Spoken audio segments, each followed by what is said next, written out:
Bună dimineața la cafeluță! Astăzi filmăm clip. Filmăm clip la o piesă care o să iasă în aprilie. Ia uite ce de bandat de aici, că s-a mai organizat, uite-l pe Rareș. Eu aștept. Uite-l pe Ciprian. Hai să vă fac cunoștință cu Ciprian Maxim. Bună ziua! Bună ziua! Ciprian Maxim, palmaresul lui vorbește de la sine. Să-l căutați, îl găsiți pe toate socialele ca Ciprian Maxim. Îl găsiți și pe YouTube, îl găsiți și pe Instagram, îl găsiți și pe TikTok, îl găsiți pe toate platformele. Omul este... Ia descris tu, graphic designer sau cum?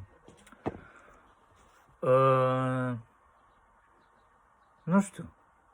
Omul este pe grafică, pe asta, face clipuri. Fii atent, eu cu Ciprian am fost coleg de școală generală din clasa 1, da? Deci ca să știm o treabă. Și de atunci omul s-a facultizat, în câmpul muncii, s-a freestylizat, face grafică, lucrează în After Effects. Este cel mai bun om pe After Effects pe care îl cunosc eu personal. Așa. Face logo-uri, face... Deci tot ce vreți voi face omul ăsta. Deci pe partea de grafică n-am întâlnit un om mai experimentat decât Ciprian Maxim. Da?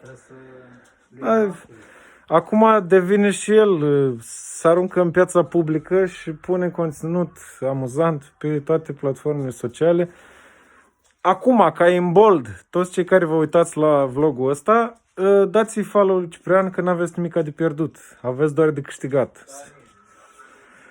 Așa. Hai că vă arăt și pe nord. Ia uite, pe nord stă scărpinată frumos. Cea mai importantă membră a echipei noastre este Nord.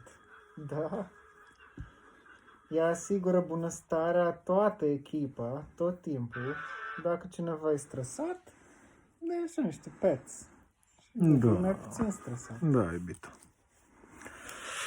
Cam asta facem noi astăzi. Filmăm clipul care o să apară la sfârșitul lunii aprilie, august.